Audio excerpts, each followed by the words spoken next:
안녕하십니까. 지식산업센터 전문기업 지산엔 박희성 대표입니다. 2020년 1월 22일 수요일 퇴근길 영상입니다. 오늘 가면서는요, 지식산업센터의 제도적 혜택으로 인해서 나타났던 증상이 있었습니다. 그게 지금은 조금 덜 하긴 한데요, 이 증상이 상당히 좀 심했습니다. 이게 뭐냐면, 지식산업센터는 과거에 이제 취득세를 100% 감면을 해줬습니다. 100%. 그러다가 이제 지금 이제 25%씩 줄었어요. 그러다가 75%를 감면해줬고, 그 다음에 현재 이르러서는 50%를 감면을 해줍니다. 그래서 이게 이제 또 연장이 돼서 2023년까지 이제 50% 감면되는 게 최종적으로 이렇게 또 법제화가 돼서 이렇게 정리가 됐습니다. 근데 이걸로 인해서 나타났던 증상, 이게 뭐였냐면, 이제 과거 아파트형 공장일 때요, 그때는 거의 대부분 실수요 기업이었습니다. 실수요 기업. 실수요 기업들이 이제 실제로 입주를 해서 취득세를 거의 대부분 100%를 다 감면을 받고 입주를 했습니다. 그러면 이제 이 취득세가 4.6%잖아요. 이제 4.6% 부분이 간단히 따져서 예전에 한 500만 원대 평당가 분양이라고 찾으면 5, 4, 20, 5, 25 평당 한 25만 원, 30만 원은 안 되고 한 25만 원 꼴 정도 되는 거거든요. 600만 원대는 거의 한 30만 원 육박하게 되고, 평당 가격이 그 정도로 차이가 난다라는 거죠. 그 취득세 부분이. 이걸로 인해서 이제 최초에 실입주를 하셨던 기업체들이 5년 이내에는 이게 이제 그 요건이 5년을 유지해야만 취득세를 완전히 감면을 받는 겁니다. 5년을 유지하지 않고 5년 그 이전에 만약에 매매를 하게 되거나 다른 형태로 사용하게 되면 이 취득세를 다시 납부해야 됩니다. 그러니까 일부 만약에 임대 사업을 하더라도 그 면적으로 산정을 해서 이렇게 쉽게 얘기하면 그 취득세를 내야 되는 이런 개념이었습니다. 그러다 보니까 이 5년의 기간을 굉장히 중요시하게 생각을 했습니다. 대부분 기업체다 보니까 이런 부분들을 또 민감하게 봤고요. 그래서 어떤 아파트형 공장을 막론하고 5년 이내의 매매가 상당히 많지는 않았습니다. 거의 대부분 5년 이내에는요. 근데 이게 이제 5년이 딱 지나가고 취득세를 완전히 감면받는 시점이 딱 되면 5년 차서부터 시작해서 급증하는 증상이 보이는 게 뭐냐면, 이 매매가 급증합니다. 거의 대부분 이게 이제 현상적으로 그렇게 나타났습니다.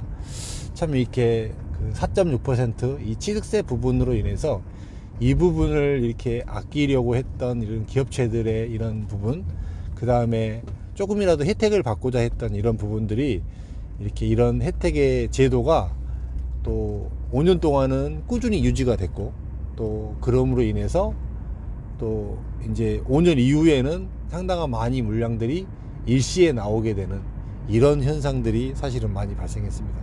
이것도 또 그 아파트형 공장에서 이렇게 봐왔던 어떤 이렇게 하나의 어떤 패턴 중에 하나였는데요. 지금은 어떨지 모르겠어요. 지금은 50% 감면이기 때문에 사실 일반 기업체에서 그 정도까지 생각하지 않을 것 같다라는 생각은 저는 드는데요.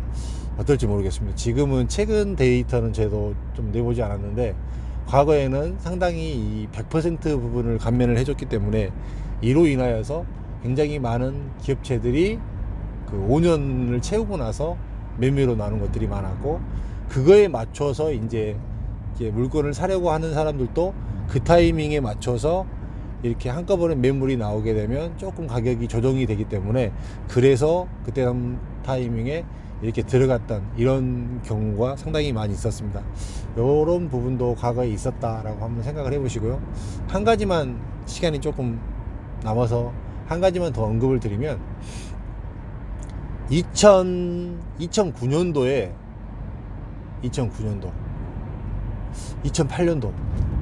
같네요. 2008년도에 이 산지법이 사실은 원래적으로 이제 그 지식산업센터가 원래 임대사업이 안 되지 않았었어요. 이 임대사업이 됐던 시기가 있었습니다. 참 아이러니하지 않으세요? 이 산업단지, 이렇게 지금 디지털 단지 있잖아요. 구로동, 가산동도 임대 사업이 됐던 시기가 있었어요. 이때 2008년도 9월일 거예요, 아마. 2008년도 9월 요때 이전에는 임대 사업을 허용을 해줬습니다, 산단에서. 근데 이게 그 산지법이 개정이 됐어요. 그 지식산업센터를 최초 분양받은 사람은 절대로 임대를 할 수 없다. 이게 그래서 이게 산지법이 그때 개정이 돼서 그때 그 가산동에서 입주할 때 그때 당시에 입주했던 거 벽산 6차 뭐 이렇게 몇 개 있어요. 그 건물들까지만 이게 해당 사항이 되어서 이렇게 임대 사업이 됐던 그런 호실들이 있었습니다. 아이러니하죠. 지금 생각해보면 그때가 굉장히 틈새였던 것 같아요. 그때 임대 사업을 하려고 샀던 사람들, 그 다음에 그때 임대를 이렇게 목적으로 사서 뭐 이렇게 임대 사업을 했던 사람들, 사실은 임대 목적으로 샀던 사람도 많지는 않았지만 임대 사업을 합법적으로 허용해 줬던 때가 있었습니다. 근데 지금은 굉장히 산단에서 이런 부분을 굉장히 강력하게 보고 있는 이런 시점이죠. 요런 지나갔던 상황이 있습니다. 그러니까 한번 누구랑 이렇게 상담을 받으실 때요, 예전에 이 지식산업센터가 원래적으로 이렇게 임대 사업을 해도 되던 때가 있었다고 하던데 혹시 아시냐고 한번 물어보세요.